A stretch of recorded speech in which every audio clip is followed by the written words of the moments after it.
All right, everybody, I'm going to slowly get everybody started. We'll have a few minutes of intro anyways. So we normally get people trickling in the first 5 minutes. Thank you so much for being here. I am Kate Brodock. I am CEO of Women 2.0 and founding partner at the W Fund. All of that, we do a whole bunch of stuff with women founders, diversity inclusion in the tech startup space, and we've got a media property, and then of course our fund invests along pretty much the same guidelines. This week, we are excited to have some of the finalists from Next Wave Impact's Founders of Color cohort. We had one last week. We also will have some in the next couple of weeks. This particular session is exclusively for those founders. All of them have been doing a great job of fundraising already and are currently open and ready to take meetings.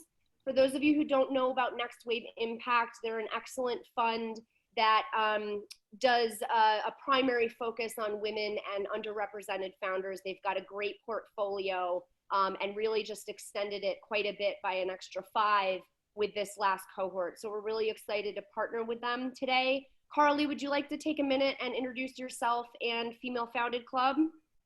Yep. Hi, everybody. I'm Carly, and I'm the founder of the Female Founded Club. So we're a sourcing platform. We have over 350 female-founded startups looking for capital and a couple hundred investors that go on there. And we've made a couple hundred connections so far. So if you're not on the platform and you want to find some female founders, you can sign up at our website, and we'll send that around. And I'm also the founding partner of Reformation Ventures, a fund that focuses on women's health, wellness, and sexuality. So we're so happy to have you all here.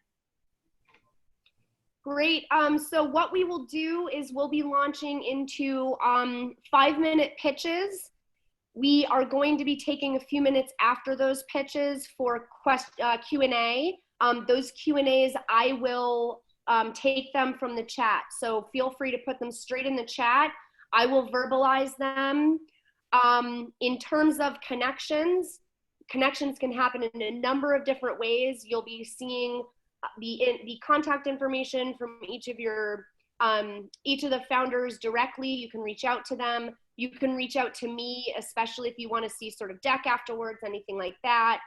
You can also go on to Female Founded Club and make connections there. So no excuses. Definitely reach out. We're really excited. Our pitch session so far, we've made close to, I think we're up to about 70 intros through all the last 6. So we're super excited about that and looking forward to having some more. So without further ado, we are going to have our first founder pitch. Shawnee, would love to have you up, and this is Possip. Hi there, I'm Shawnee Dow. I'm the founder and CEO of Possip. I'm based out of Nashville, Tennessee, and Possip really came from my experiences as a former teacher, as a parent of 2 school-aged kids, and then as an education and business leader who spent over 20 years working in education. So I'm going to go ahead and get started. Can you all see my screen? Which screen are you looking at? Okay, great. Actually, let me make sure I'm there. All right. So Possip is a mashup of positive and gossip, and we really help organizations get stronger through information from the front lines, and we're starting with parents and schools.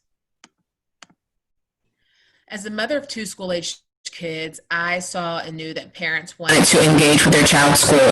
And this was pre-pandemic and school closures when things weren't as complex as they are now.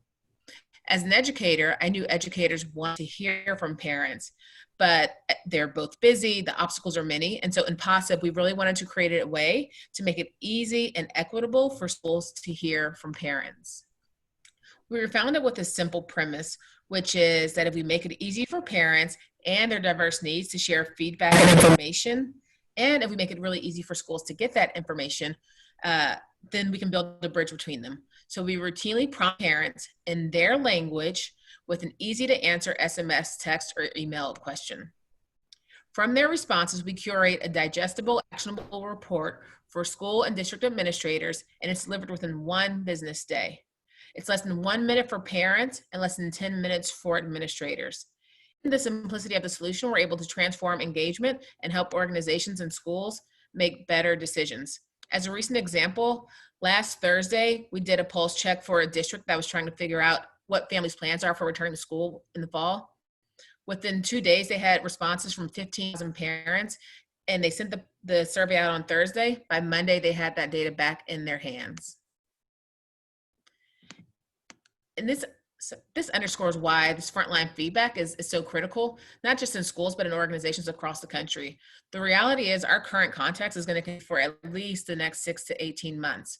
So frontline feedback is critical now because so quickly for children, households, employers, educators, and schools, life has changed. Parents are wearing 4 hats. They're a parent, they're an employee, they're a child care worker, they're a teacher. And so the schools and districts need to hear from them in order to be successful, and organizations do as well. And the growth in Possip reflects this need in this time. While previously December and January have been our highest growth months to date, we've seen even more growth in customers and users over the past 2 months. We went from 100 schools in January to over 270 schools, and we now have over 170,000 parents, teachers, and staff in our platform. We've brought on 2 new full districts and are in conversations with districts across the country. And we're still seeing the similar high retention rates of customers that we did in past years, and we're even seeing our current customers grow in terms of their product. It's unique because in the times of budget cuts across districts and schools, for us to see continued growth and retention speaks to the high need. So we've grown from 1 school to over 270 schools, and from no revenue to we're on track to over $600,000 in revenue this year. The market opportunity is significant, and we're going to eat this elephant one bite at a time. So our model is districts or schools pay for Possip, and it's between $2 and $10 per school, depending on which package they grow into. While 2019 seed growth, we also raised $1 million in seed capital, and we grew our full-time team to 17 members, and we were able to strengthen technology and process. Now, with almost 300 schools across 18 states, we're poised to continue growing. Because the Possip School and District subscription platform is just the beginning. So from starting with our schools and districts, we're able to then tap into the growing parent community we have. For every school we bring on average 500 parents onto our platform. So we'll be able to both meet the needs of the schools and districts, then grow that parents who are really people who work in organizations. And from there, we borrow some inspiration from Gallup, who most of you know as the polling, but in fact, only 1% of their overall $1 billion in revenue comes from polling. We see this as part of our future where we're learning intimately what parents need and what families need. And then we're also able to provide those insights back to the larger community and to schools and to districts as well as to cities. We're very unique in this space for a few reasons. One is our information flow going not only to parents, but from parents is unique. You can see a number of other education companies like Remind and Panorama who've raised between $30 and $50 million. But we are unique in that our information comes from parents, the speed with which we're able to get schools and districts insights, and the fact that we have a pulse on diverse markets. Our pulse check goes out to parents in over 100 languages, and it's translated back for the schools and districts when they're able to read the information. So this opens up a new group of parents who schools and districts are able to hear from, and unique insights. So for a brief pitch can't do this awesome team justice. I'm the founder and CEO. My background, as I mentioned, is both in education, having worked as a middle school math teacher, but then also in business. I was a consultant at Bain and graduated from Stanford Graduate School of Business. Our finance and ops lead is Christine Fisher, who spent about 15 years in Procter & Gamble leading finance for brands there. Our technology lead, Adam, was a VP in finance before working in tech at Medical Center. And we've got experience in business, education, finance, technology, and sales. So we're raising, we already closed a $1 million seed round. We are extending our seed over the next 3 months as we look towards a Series A at the end of 2020 or early 2021. In 2019, we raised $1 million and became the first Black female-led company in tennis to do so. And we're raising the scale and meet the demand of large districts in the time we're in. So thank you so much. Thank you, Shawnee, so much. Everybody can put in chats into the chat. We already have a question. Kanye is wondering how you normally go to market, and probably if that might change, or is it looking pretty good? Yeah, so how we started was working with we started back in 2017 with personal networks, and then from there doing cold outreach and bringing on individual schools. Those individual school customers, of course, became retained customers, but then they also then told us about their district, and so then we were able to start bringing on district partnerships. Now that we have district partnerships, we don't necessarily need to go individual schools anymore. We're going straight to districts, and within districts, working with the decision makers who are typically either superintendents over academics or in family and community engagement. Yeah. Second question from Lynn and Grease. What are the details of the round extension? For example, how much more will you raise? Yep, so we won't raise. Previous. Yep, we'll raise at most an additional $500,000. The terms will continue on with the previous round, which was a convertible note. So yeah. Third question from Joanne Cheng. She's wondering if there's been an impact to district selling with COVID-19.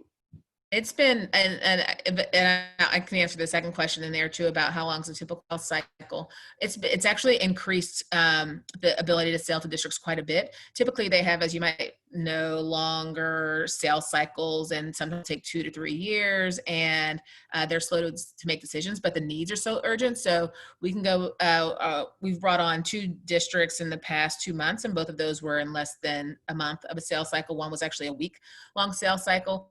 So it's shrunk sales cycle quite a bit, and it's made them a lot more open because this is such an urgent need for them. What they typically use for surveys is they use web-based surveys, but now there's such clarity on the fact that there's such a digital divide, and so about a third of low-income families don't have access to steady Wi-Fi or a smartphone, and our surveys can be done through SMS text.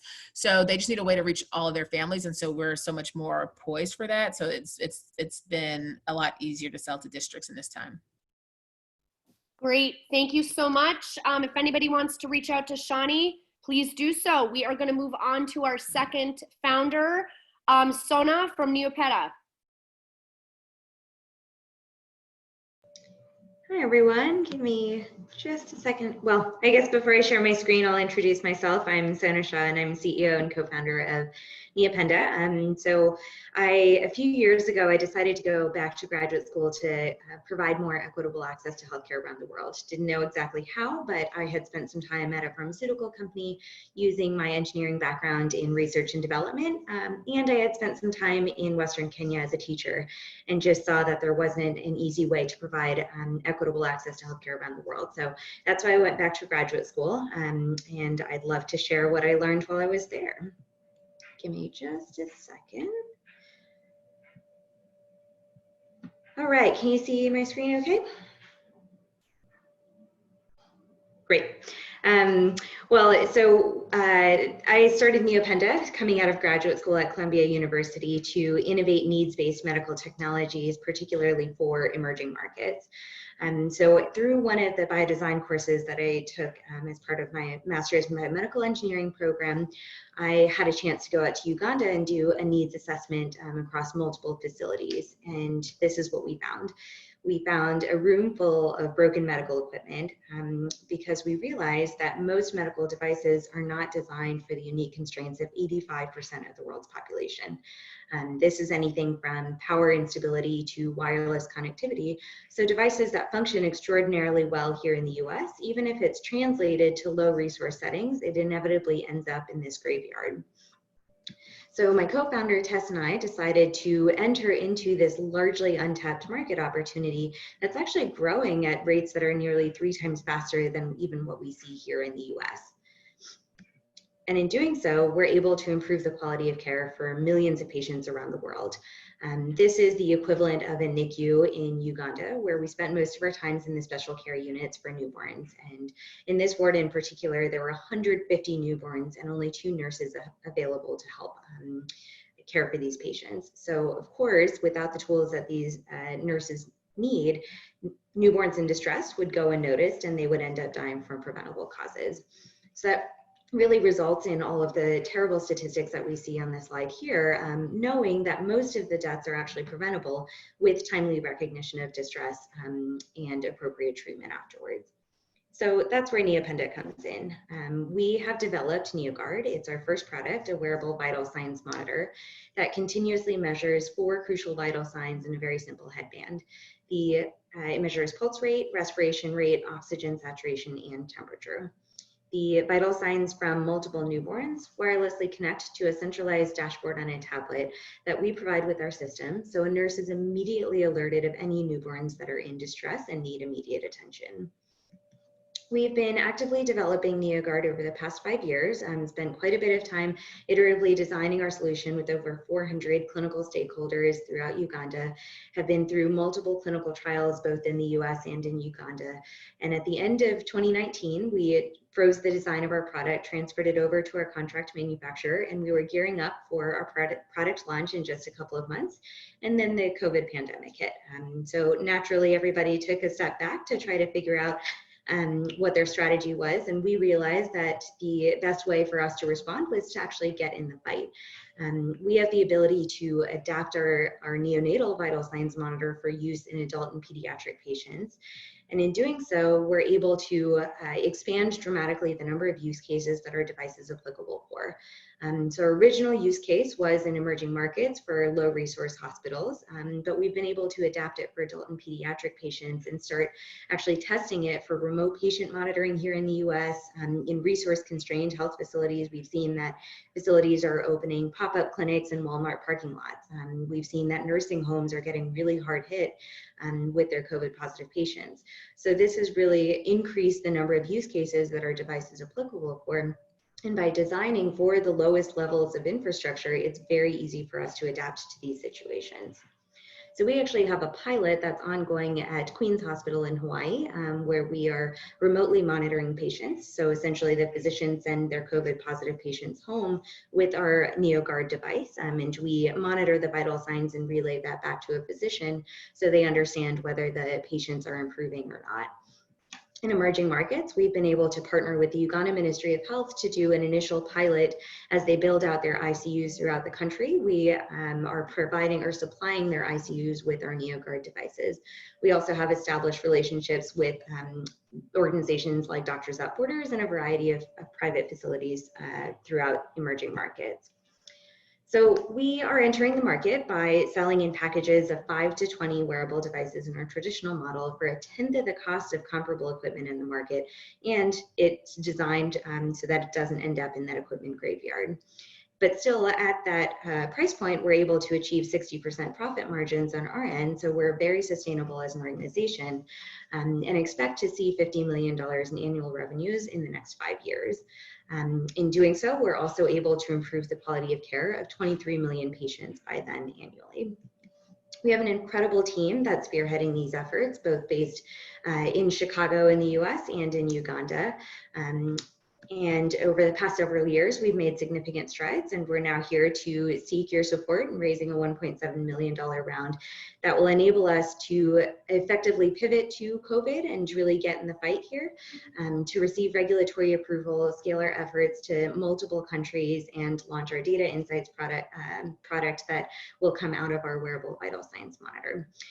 With that, I wanted to briefly mention that next, we're very excited to have Next Wave as part of this round, and they have graciously allowed us to say that they're willing to share their due diligence package for any investors that are interested in joining in this round.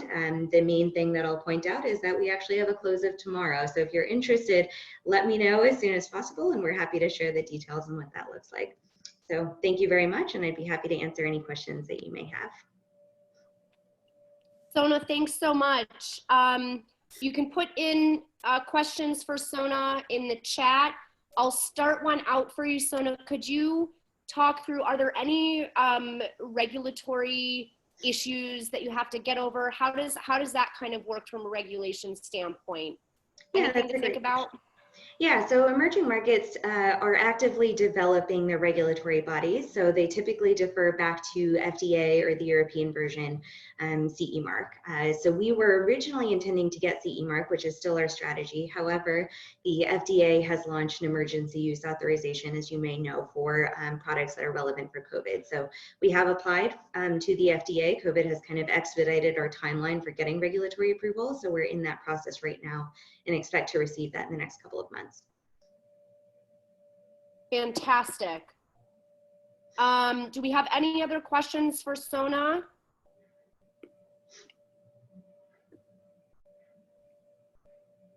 Oh, Shawnee, I think that might be a question coming from you, but from somebody else. Shawnee's what was that? I think it ended up in a private chat that I think was meant for the larger group. Oh, okay, super. I will repeat it then from Joseph. I understand that there's a large amount of equipment that is sent to Africa, but it's old and breaks down with no source of repairs for the devices. How does your program address what appears to be an opportunity? Is that relevant to you? Yes, so I actually love that you mentioned that it's an opportunity, because that's exactly what we see. We see a way to design and implement medical technologies that are appropriate for these settings. So keeping in mind the durability of the product, making sure that the design is robust enough to withstand kind of the dust, humidity, environmental conditions, the power instability that we frequently see in broken medical equipment in emerging markets. But in addition to kind of the design of the product, we very much believe in a comprehensive solution. So we're looking at training, installation on training on how to use the product, but also how to maintain the product appropriately. So we partner with local distributors that maintain equipment both on a preventative maintenance basis, but also on a reactive basis. So if the equipment fails in the field, then we guarantee that we'll be there within 72 hours to kind of repair the equipment in the field, making sure that it is a much more comprehensive solution than dumping the product in a facility itself. Great, and we have time for one more question. We've got one from Ashley Nowicki. Any details on patents? Yep, so we are patent pending. We filed for a full patent in the US, EU, Japan, and Kenya. So we're eagerly waiting for the patent offices to get back to us later this fall. Great, thank you, Sona. Also, we do have a little bit of a time here. I failed to mention at the beginning, Petal, who's on our lineup, she had a personal issue she had to deal with today, so she isn't able to make it. We are going to plan on slotting her in a future, hopefully soon, future session. If that was a company that you were interested in based on the description, we are also able to, before they pitch, we can certainly entertain making an introduction or getting decks to you. So just wanted to make that note on Petal. We are now going to move on to Meetcaregivers. Florence, are you ready? Yes, I'm ready. So hi, everyone. My name is Florence. I'm founder and CEO of Meetcaregivers. My passion for senior care really started during college when I worked as a caregiver for multiple seniors. That's really when I realized that so many seniors and their family members were struggling to find ideal, perfect caregivers, and also were struggling to access resources that they need to happily age at home. So I'm gonna go ahead and start sharing my screen.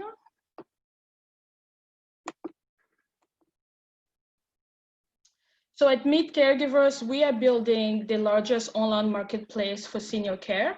Our goal, as I mentioned earlier, is to really make it easier for seniors to access any type of resources that they need, such as technology tools, services, or products, so that they can continue to age happily at home, since that's where they want to be. 10,000 Americans are turning 65 every day. By 2025, the US will have over 70 million seniors, and worldwide, there will be over 1 billion. But what's very interesting is the fact that 90% of them want to be at home and really don't want to be moved to nursing home or assisted living facility, but they're really struggling to access the right resources. At Meetcaregivers, when we first started, we specifically focused on senior care failures. One of the main issues that we found out, or we experience as well, is the inefficient technology. There's constantly mismatch that happen between caregivers and the seniors that really end up affecting the quality of care they get. So through our platform, we build a proprietary intelligently matching system that really make it easier to match seniors with the caregivers, not only based on care needs, but we also look at criteria that are important for seniors and go as far as looking at the personality as well. So after the matching, we provide tracking tools to the entire team members so that they can instantly track and coordinate and communicate and really stay involved on a daily basis with what's happening with seniors at home. At the end, the seniors end up getting better care and higher satisfaction of the care that they're receiving. So the next step for Meetcaregivers is to really continue to add more resources through our platform. So we ask seniors and their family members, what are the resources they're struggling to access? So this is the list that they told us. The main one are meal delivery, case management, transportation, even as far as funeral services. Many families get to a point where they don't even know what to do to prepare for the loved one funerals. In terms of products, they talk about lifeline, access to cane, wheelchair, and family specifically asks for technology tools such as ability to coordinate easily the loved one care, ability to make payment to any services that they hire for their loved one, and then of course the reimbursement system that is so confusing for so many. They have no idea how much the insurance covers and how much they have to pay privately. So our goal of Meetcaregivers is to really just make aging much easier by providing all those different resources to seniors and their family members. So her business model so far has been pretty easy. We take 30% commission on top of per transaction. And then in addition to that, we are looking at opening up a platform so that we can let other healthcare organizations such as health plans, hospitals, rehabilitation centers, or even corporations to provide access to the members or even employee to Meetcaregiver platform. So far, last year, Meetcaregiver did 1.1 million in gross revenue. Currently, we're doing about over 185,000 in gross revenue. We've seen a growth during COVID of over 100% due to really the different resources and support that we added to help seniors in the community during this pandemic. Some of the main support were free meal delivery in partnership with local food banks, shopping and around to seniors. And then we even went as far as providing products such as PPE to seniors, to the caregivers, and even to a healthcare facility that was struggling to access them. And of course, we open up a platform as well to support senior community so that they can start actually booking and hiring caregivers through Meetcaregivers since they're currently struggling to have enough staff for the resident. So one of them, looking at a quick look at our competitive advantage, one of the main differentiators that Meetcaregiver is innovating in the industry is a proprietary matching system that really facilitates matching to caregivers, but also really any resources, products, or tools that senior needs. We are very unique because nobody else has that in the industry. In addition to that, we have the tracking tools and planning to add more tools to support seniors and their family members. We have an amazing team with extensive experience in senior care market. I have over 10 plus years experience and an MBA from Babson College. And our CTO has extensive experience building software development and also has exited multiple companies in the Massachusetts area. And of course, other amazing team members that have strong business development, sales, and digital healthcare experience. We are currently looking to raise $2 million. We're doing a convertible note. We have about 500K already in commitment. Our goal is to utilize the $2 million so that we can aggressively grow, scale, Meetcaregivers, and support millions of seniors and their family who are looking to age as long as possible at home. And this is just a quick look at how we're planning to go from 200K per month to over 100 million in revenue in the next 3 to 4 years. Thank you very much. So we're looking forward to you joining us so that together we can enable millions of seniors to age happily at home as they wish. Thank you. Florence, thank you so much. Questions for Florence can go in chat. We've already got 2 for you. both from Caroline Lewis. She's at Rogue. The first question is, what type of liability do you need to be concerned about, if any? So we do, Meetcaregiver platform does have a liability insurance that covers any type of matching or product that we sell through a platform. So it protects the seniors, but also the caregivers and even anyone who's selling anything through Meetcaregivers. Great. Second question from Caroline. Do you find it's the seniors or family members who use your product the most? That's a great question. So our data shows that 65% are actually the children who are managing the care of their loved ones. So they are the one looking for caregivers, buying products online, and trying to figure out how to support their aging parents. Great. Third question from Marta Wojcika. Can you elaborate on the matching process you have inside the platform? As an example, what are some of the categories you're focused on? A little bit more detail there. Sure. In terms of matching the seniors with the caregivers, our whole platform look at specifically the care needs of the seniors, such as what type of disease do they have? Do they have Alzheimer's, dementia? What type of daily assistance they need on a daily basis? Shower, toileting, and then we also look at criteria such as do they want somebody, for example, who speaks Spanish, if Spanish is the first language? Are they looking for somebody to take them out to doctor's appointment and things like that? And we go as far as better understanding their personality as well. Are they easygoing? Do they like to talk or do they not like to talk? So that we can really match them with the caregivers that not only have the right skills to care for them, but also the right personality so that they can get along and enjoy each other as they're working together. Great, Florence, wonderful. At this point, I don't think we have any more questions. Please do reach out to Florence in any of the ways that we discussed. And she's happy to chat.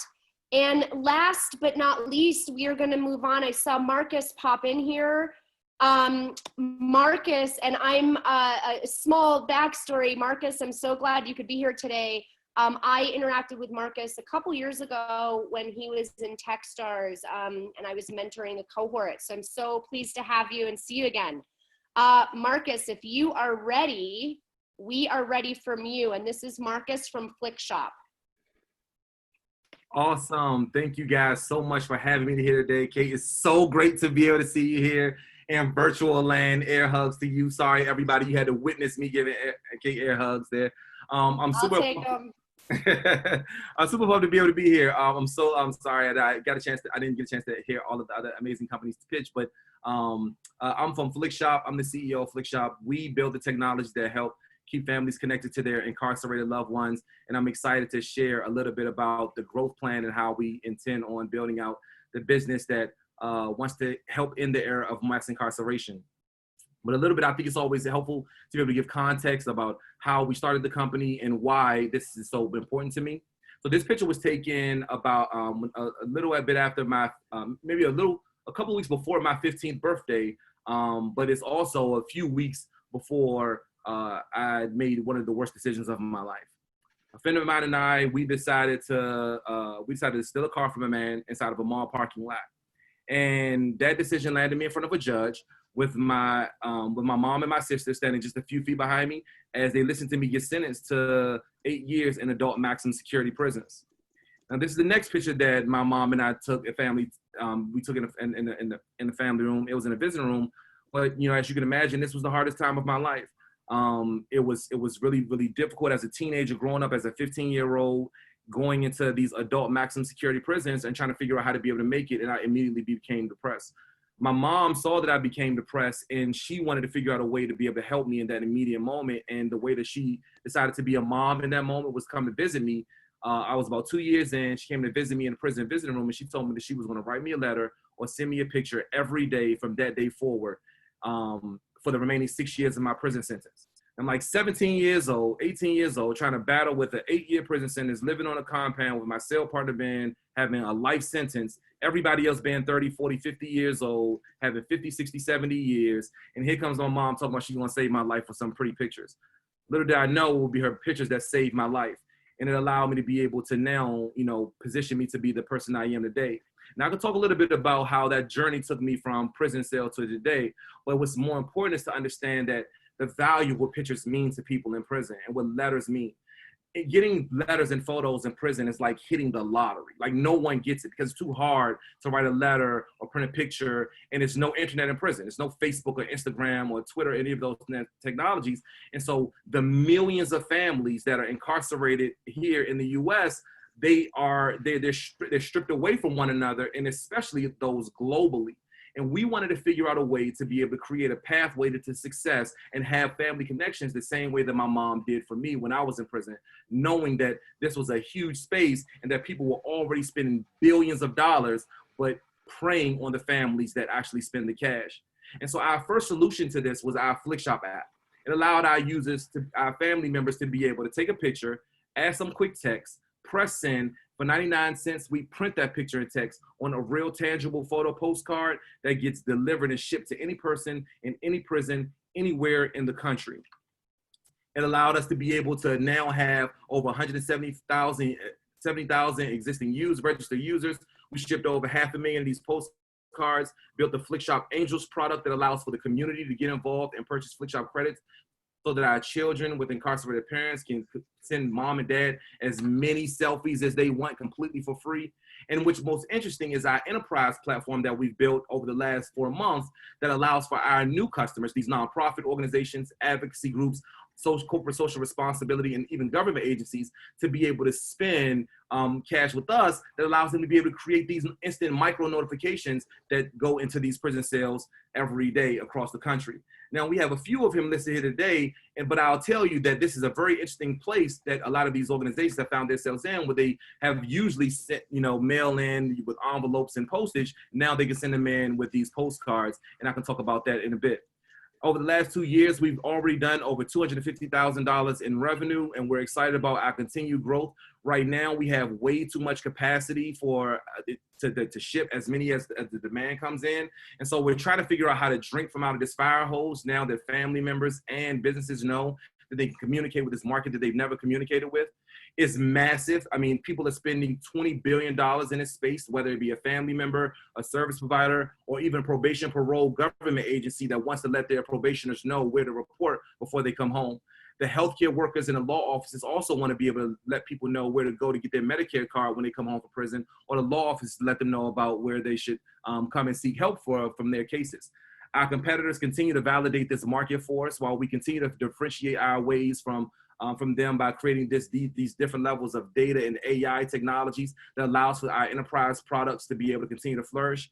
We built an incredible rock star team that allows me to be able to further my mission of ending mass incarceration while building a sustainable business that empowers a bunch of people that look like me and come from neighborhoods that I come from, building very clear solutions that only someone like me could think of if you had been in prison. We're raising $750K that allows us to be able to focus on our enterprise app, work with our direct-to-consumer customers right now to continue to grow that, because that's grown organically. We're excited about having the gasoline to throw in this huge, massive fire that we've built along the journey. And then, of course, our executive team allows us to be able to really pull it off. And so we need cash there. So if you're really excited about investing in Flikshop and figuring out ways to help us in areas of mass incarceration, I would definitely love to talk to you more about it. If you have found ways if you want to know about ways that your corporation, your business can partner with us to be able to increase your social impact, then I would love to be able to talk to you about ways that we're working with companies like Slack, Apple, and now even Boeing to be able to help them increase their social impact footprint. But I'm Marcus Bullock again. I'm the CEO of Flikshop, and my goal is to reduce recidivism, and we're doing it with scalable tech. Thank you, guys. Great, Marcus, thanks so much. You can put questions for Marcus in chat. Marcus, quick starter question. The Flikshop Angels program, can you explain that just a little bit more? And then also, I don't want to draw an assumption, but how is it directly attached to revenue model? Yeah, so the Flikshop Angels, you can, and I implore all of you guys, if you're in front of your computers or you have your phones in your hand, feel free to visit flikshopangels.com and become a Flikshop Angel, where you can purchase a gift card that we give to one of the children with incarcerated parents that we support, whether it be somebody that's one of our direct children or the organizations that are intentional about supporting children with incarcerated parents, then you can do that. If you follow me on LinkedIn, if you connect with me on LinkedIn, you'll see one of my most recent posts where an organization called Scholarships, CHIPS, CHIPS, standing for Children with Incarcerated Parents, they give scholarships to children that are going to college that have a parent in prison. We support them and give them gift cards. That the way that it translates over to our bottom line is obviously it allows the community to band together and purchase the gift credit, the Flikshop credits that turns into revenue for us. But it allows for the family, but now it's like the community has the ability to be able to help create massive impact in their own communities, taking back control over this conversation that we're having around mass incarceration. Great, Marcus, thanks. And Caroline Lewis has a question. She is wondering, it's pretty straightforward, what are your exit opportunities that you see? Thank you so much for asking that question. I mean, it's one of the things that obviously I think a lot about, especially as we continue to raise money and think about what the next series of level of fundraising look like and what a potential exit looks like. Now, we are having great conversations with other partners that want to figure out how we've built this magic pill inside of this population that they haven't thought about, including Shutterfly, District Photo, Snapfish, and now even Hallmark. And maybe those are acquirers, but maybe it's one of the larger private equity firms that are thinking about, they're paying a lot of attention to ways that they can leverage their cash to inject inside of the conversations around justice reform. And so while some of them are battling companies like GTL that are owned by private equity, others are thinking about more socially conscious ways of deploying capital, and this is maybe one of the things they're thinking about. We're having those conversations along the journey as I continue to build social capital. But right now, I'm intentional about getting every person in every sale a postcard every day. It's 2 million of them in the US, and we're going to have a $2 million a day business, and I'm excited about it. Great. Good question also from Caroline. She's wondering, are you collecting any data on your users, and how do you see data with this population? So any note on data? So we aren't collecting data as much on our users as we are on the recipients on the other side, right? We don't really care as much about, I don't care about selling your data to McDonald's to figure out how to get you a cheeseburger coupon, right? What I do care about are the employers that are intentional about building systems that will allow for folks to come home and find employment or housing when they come home. And so how we think about leveraging the data solutions to allow for housing development agencies to figure out what the returning populations into a jurisdiction is going to look like is informative, right? And those help allow them to be able to make data-informed decisions that a census tract can't even do. And so as we think about what that potentially looks like for local governments, for the new Fair Chance hires, right? Like Slack is one of our Fair Chance hire partners, where they send postcards to folks just to let them know that they are eligible to apply for these specific positions at their company. Now, they're only doing that because they know that we have the data that supports that the folks who they're sending Flikshops to are enrolled in certain computer analytics programs in certain facilities in California. As a result of that, they're able to build these very, very detail-driven, data-driven, targeted campaigns that allow them to be able to further their mission, while also allowing us to further our mission of reducing incarceration. And I'm proud to report that there are right now 3 people that are working at Slack right now, making over $100,000 a year, fresh out of San Quentin, right? That is impact. And how we continue to build onto that is going to be important and key. Marcus, fantastic. Quick question from Marta. 1, 3, maybe 5-year vision for the company. What would you like to be tackling? Yeah, so year 1, get out of this perpetual state of fundraising. Okay, that was a joke. Some of y'all should have laughed. But year 1, to be able to continue to grow our enterprise application to ensure that we're being very thoughtful about how we're connecting our organizations and our corporate social responsibility departments. Year 2, we want to think through how to be able to grow our sales team to be able to articulate the vision of the company just like that, right? And how we continue to scale that part of the business into other international waters. We are testing and piloting with a project out in Australia with a printing firm to see if our APIs can reach out there and they have the same amount of impact. but we don't know what that looks like. So thinking about what Flikshop looks like to scale globally is going to be really, really fun for me. Year 5, as we think about how we build our data fabric and the data pool that we're leveraging to be able to pull some of these levers, is probably going to inform the decision of where we take the company there. But I do see us moving somewhere toward building some type of digital content management around communications or policy-driven decisions around justice reform. All of those spaces we see some of our wireframes, leading back to some kind of tech that Flikshop is going to build. But again, centered around reducing recidivism. The innovations in prison facilities is pretty slow. We're the ones that can safely bring it to market, so it allows us to be able to move rapidly in the space. Right now, we're just looking for the gas to be able to throw in the flame so that we can take this Trojan horse of these postcards and wildly mass produce so that we can build more impact. Fantastic. Marcus, thank you so much. Again, anybody connect with Marcus? Just as a side note, this is not a normal amazing thing that all of you investors get with our pitches. We would love to have it so, but the team at Next Wave already has full due diligence packets on all of these companies. They'll be coming out in the next week. One of them closes tomorrow, etc. So there is also an open SPV for any of these companies if that is a option for you for investing. So if any of you would also like that additional information for this week's companies, also Andrew Hill from last week, we would be happy to provide you with those, and I can connect you straight to Alicia at Next Wave Impact. We are so happy to have all of you. This was an excellent session. Again, make some connections.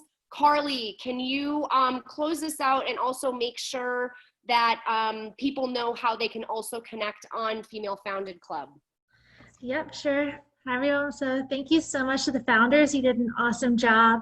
Thanks to the investors for joining, and Kate, thanks for co-organizing, and Nicole. So ways to reach out to the founders. You can go through us. If you want to email us, we can act as a broker in that way, connect you. Also in the Female Founded Club platform, we have a page called the Pitch Sessions, and the recording will be there along with the profiles of the founders and the companies. And there's a messaging platform within Female Founded Club. You can reach out directly to all the founders through there. You can also see all of our past sessions. This is a series, so we'll be back next Thursday and for the foreseeable future every Thursday. So hopefully we'll see you then. Anything I missed, Kate? Don't think so. That was great. Thank you everybody for joining us. Hope to see you in the future. And again, let's get some checks written. Thanks everybody. Let's get some checks written. Thanks. I love that closing.